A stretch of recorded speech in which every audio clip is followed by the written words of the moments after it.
अभी जो ये मैप आप सामने देख रहे हो, इसके अंदर एक ऐसा फीचर है जो मुंबई शहर के बारे में कुछ ऐसी चीजें अनवील करता है जो आपको कभी भी गूगल मैप या किसी दूसरे मैप के ऊपर इजीली देखने नहीं मिलेगी।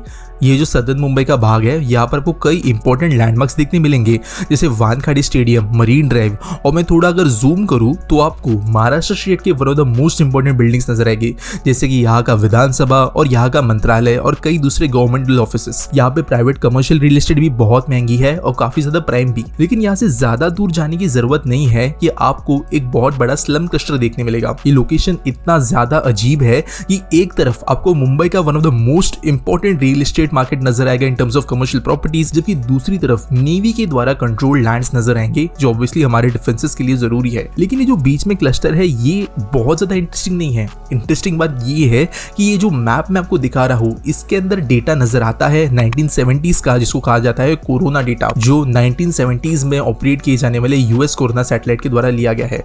और जैसे ही मैं उस सैटेलाइट का डेटा शुरू करता हूँ तो आपको क्लियरली नजर आएगा कि ये जो एरिया है यहाँ पे पहले स्लम्स एग्जिस्ट नहीं किया करते थे। इनफैक्ट जो ब्लैकिश ये पैच आपको नजर आ रहा है ये पूरी तरीके से मैंग्रोव्स था। फिर इसे अगर देखें तो ये स्लम वाला पैच, और ये है जब लैंड इंक्रोच नहीं थे तब का। इससे ज्यादा दूर भी हमें जाने की जरूरत नहीं है। अगर हम इस पैच को देखें तो यहाँ पर हमें क्लियरली नजर आएगा कि ये भी एम्प्टी वेकेंट लैंड हुआ करता था और यहाँ पे भी कोई स्लम्स नहीं थे। सिमिलर चीज आप वापस देख सकते हो यहाँ पे, और यही चीज आपको मुंबई के कई एरियाज में देखने मिलेगी। इनफैक्ट आपको वन ऑफ द अगर मोस्ट में ड्रास्टिक प्लेसेस बताओ जहां पर ये चीज आपको ऑब्जर्व करने के लिए मिलेगी तो वो है ये वाला पैच जो करेंटली मुंबई के कुर्ला एरिया के पास में आता है। यहाँ पर आपको क्लियरली नजर आएगा कि एक बहुत ही ज्यादा बड़ा स्लम क्लस्टर है। लेकिन जैसे ही अगर मैं मैप शुरू करूं तो आपको नजर आएंगे सॉल्ट पैन लैंड्स, खेती की जमीन और एम्प्टी लैंड्स। ये सब पिछले 30 से 35 सालों के अंदर हुआ है, और ऐसा नहीं है कि आपको 10-15 सालों के अंदर भी मुंबई में चेंजेस नजर नहीं आएंगे। जब हम स्लम्स की बात करते हैं मुंबई शहर के अंदर तो इसको एज अ बाय प्रोडक्ट कई बार माना जाता है इस शहर के ओवर डेवलपमेंट का, महंगे रियल एस्टेट का और अपॉर्चुनिटीज की वजह से आने वाले इमिग्रेशन का। लेकिन ये बात पूरी तरीके से सच नहीं है। ये बात तो जरूर सच है कि मुंबई के अंदर आपको कई सारे गांवठान्स देखने मिलेंगे जो बेसिकली हिस्टोरिक विलेजेस है जो मुंबई शहर के पहले से एग्जिस्ट करते थे, और यहाँ पर भी शहर इनके आसपास में बन गया है। लेकिन कई सारे स्लम्स मुंबई के ऐसे है जो 15, 20 या 25 साल पहले एग्जिस्ट करते ही नहीं थी और इनको प्लान करके मैन्युफैक्चर किया गया है। और ये बात काइंड ऑफ एक नोन अननोन सीक्रेट है मुंबई के अंदर, क्योंकि लोग इसके बारे में जानते हैं लेकिन इसको इग्नोर भी करते हैं। आज मैं आपको बताऊंगा स्टेप बाय स्टेप प्रोसेस कि कैसे आप एक स्लम को मैन्युफैक्चर कर सकते हैं और वो क्यों करना चाहिए और उसकी वजह से फायदे क्या होते हैं कई सारे लोगों को। तो शुरू करते हैं स्टेप 1 के साथ। स्टेप 1 है कैप्चर। जनरली स्लम्स एंक्रोचमेंट होती है कई सारे अलग अलग प्रकार के जमीनों के ऊपर। पहले के टाइम पे ये प्राइवेट लैंड ज्यादा हुआ करती थी। गोदरेज 3000 एकड़ से ज्यादा जमीन ओन करता है मुंबई शहर में, जो इस फैमिली को सबसे बड़ा लैंड ओनर बनाता है। लेकिन यही family more than 250 acres of land encroachments की वजह से गवा चुकी है। सेम चीज जो है वो वाडिया फैमिली के साथ में है, जो one of the biggest land owners है गोदरेज के साथ साथ, लेकिन इनका भी बहुत सारा लैंड एनक्रोचमेंट में जा चुका है। बड़ी बड़ी फैमिलीज के साथ में एनक्रोचमेंट का इशू आता है। ऐसा नहीं है कि इनके पास में बहुत जमीन है तो ये ध्यान नहीं रख पाए, लेकिन छोटे छोटे लैंड ओनर्स जो फ्यू एकर्स भी जमीन अगर ओन करते हैं तो उनकी जमीन पर भी कब्जा होने की जो घटनाएं हैं ये कॉमन है। एक बहुत ही कॉमेडी सीन हुआ करता था एक मूवी के अंदर, जहां पर आपको देखने को मिलेगा कि कैसे एम्प्टी लैंड के ऊपर तुरंत रातों रात कब्जा करवाया जाता है, और ये चीज कहीं ना कहीं भी रियलिटी को दर्शाते थे मुंबई के। और इसी तरीके से मुंबई में स्टेप 1 जो होता है लैंड कैप्चर करने का, वो प्राइवेट लैंड पर होता है, और दूसरा होता है गवर्नमेंट लैंड के ऊपर। कई बार सरकार की जमीन जो है उसके ऊपर कोई ध्यान नहीं देता। वो सॉल्ट पैन लैंड हो सकती है, कोई जो है वो प्रोटेक्टेड जमीन हो सकती है, लेकिन उसके ऊपर ध्यान न देने की वजह से उसको जो है कैप्चर किया जाता है। लेकिन ये कैप्चर करता कौन है? तो यहाँ पर 2 लोग इन्वॉल्व होते हैं। पहले होते हैं स्लम माफियास। ये ऐसे लोग होते हैं जो अपने पावर को दिखाते हुए, डर को यूज करते हुए और सबसे मैसिवली करप्शन को यूज करते हुए इन जगहों पे शैंटीज बनाना शुरू करते हैं। शैंटीज यानी कि बहुत प्रिलिमिनरी स्लम्स। और आपको मुंबई के अंदर आज के डेट में भी कई एरियाज में शैंटीज बनते हुए नजर आएगी, जिनके बारे में अगर आप कंप्लेंट करते हो तो कोई एक्शन नहीं होती, क्योंकि जिन लोगों को इन चीजों को कंट्रोल करना चाहिए वो खुद माफिया के द्वारा कंट्रोल होते हैं, या तो पैसे से या तो डर से। और जो इंक्रोचमेंट डिपार्टमेंट्स है वो अलग अलग तरीके यूज करते हैं इन चीजों को इग्नोर करने के लिए। इनफैक्ट एक बहुत ही ज्यादा अनोखा तरीका शैंटीज को कंट्रोल करने का ये है है कि आप कोई कंप्लेंट आने पर उनको जाकर थोड़ा सा डिस्ट्रॉय कर दो, पूरी तरीके से नहीं, आप सिर्फ ऊपर ऊपर की चीज़ों को तोड़ दो और फिर बाद में दिखा दो कि हमने तो एक्शन ले लिया। फिर आपको सालों वहाँ पे जाने की जरूरत नहीं है और चीज़ों को तब तक रीबिल्ड कर दिया जाएगा, लेकिन आपका नाम उसमें नहीं आएगा क्योंकि आपने उसके ऊपर एक्शन तो लिया था ऑन पेपर। और इस तरीके से स्लम्स बनने की शुरुआत होती है स्टेप 1 में। स्टेप 2 है नर्चर, यानी कि उस स्लम का पालन पोषण करना। यहाँ पर जैसे ही स्लम बनता है वैसे ही आपको इजीली बिजली, पानी के कनेक्शन, वॉशरूम्स, ये चीजें गवर्नमेंट के द्वारा मिलना शुरू हो जाती है। लोकल जो पॉलिटिशियंस है उनके द्वारा मिलना शुरू हो जाती है, क्योंकि इन स्लम्स को नर्चर करने की वजह से यहाँ पे इन स्लम्स में ग्रोथ आता है। लोग जो सिंगल स्टोरी कच्चे घरों में रहते थे वो धीरे धीरे पक्के बनने लगते हैं।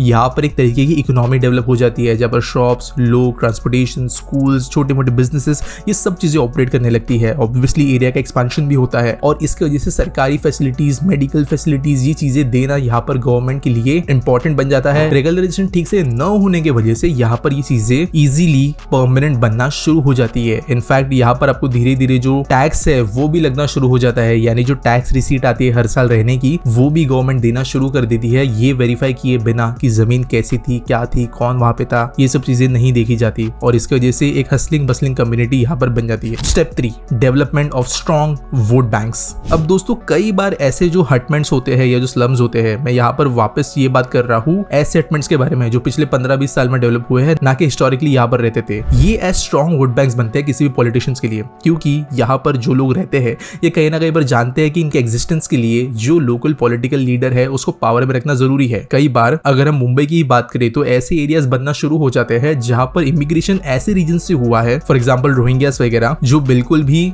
यहाँ पर लीगली रह नहीं सकते, लेकिन अगर आप कुछ तरीकों से इनको वोटर आईडी कार्ड दिला दे, लोगों को फैसिलिटीज दे दे और कई सारी दूसरी चीजें अवेलेबल करवा दे, तो आपको क्लियरली एक लॉयल ग्रुप ऑफ पीपल मिल जाएगा जो आपके लिए ही वोट करेंगे और इसीलिए धीरे धीरे एक स्ट्रॉन्ग वोट बैंक बन जाता है। ऑब्वियसली जो लोग एक्चुअल घरों में रहते हैं खरीद के, ये लोग एजुकेटेड होने के बावजूद ठीक से वोट करने जाते नहीं है, वोटिंग डेज को छुट्टी समझते हैं और अपने लोकल पॉलिटिशियन से चीजों की डिमांड भी करना सही नहीं समझते, जिसके वजह से उनके ऊपर डिपेंडेंसी वोट बैंक्स की नहीं रखी जा सकती और स्लम ड्वेलर्स बिगर वोट बैंक बनता है और यही पॉलिटिक्स को हैंडल करते हैं। और इसकी वजह से कई लोकल जो पॉलिटिकल फिगर्स होते हैं उनकी डिपेंडेंसी हो जाती है इन स्लम्स के ऊपर अपने खुद के एग्जिस्टेंस के लिए और इसलिए वो उनको सपोर्ट भी करते रहते हैं। और स्टेप 4 जो लास्ट स्टेप है वो है इन स्लम्स का फॉर्मलाइजेशन और इसके दौरान जनरेट होने वाला बहुत बड़ा पैसा। मुंबई के अंदर एक बहुत बढ़िया रूल है, अगर आप साल 2011 से पहले यहाँ पे किसी स्लम के अंदर रहते हो जो कि रेगुलराइज नहीं है, एनक्रोच लैंड पे है या फिर प्रॉपर स्लम डिफाइन होता है, तो यहाँ पर आपको एक फ्री का घर मिलता है SRA या स्लम रिहेबिलिटेशन अथॉरिटी के स्कीम्स के जरिए। बेसिकली किया ये जाएगा कि आपको 500 स्क्वायर फीट का एक फ्लैट मिलता है जो ऑब्वियसली मुंबई जैसे शहर के अंदर इजीली करोड़ों की कीमत में चला जाता है और आपको ये फ्री में मिलता है। इनफैक्ट कई केसेस में तो मेंटेनेंस भी कई सालों के लिए फ्री होता है। और अगर आप 2011 के बाद में इन स्लम्स में रहने को आए हो तो रिसेंटली आपको ऐसी भी स्कीम्स चलाई गई थी जहां पर आपको 2.5 लाख रुपए गवर्नमेंट देगी और बाद में जाकर आप फिर फ्लैट के लिए अप्लाई भी कर सकते हो। इसके बाद में आप ये भी कर सकते हो कि जब आपको फ्लैट मिल जाए तो आप उनको 5 साल बाद बेच सकते हो। एक्चुअली इस टाइमलाइन को 3 साल में शिफ्ट करने की बात की गई थी, यानी 3 साल फ्लैट मिलने के बाद में बेच के आप फ्री हो सकते हो।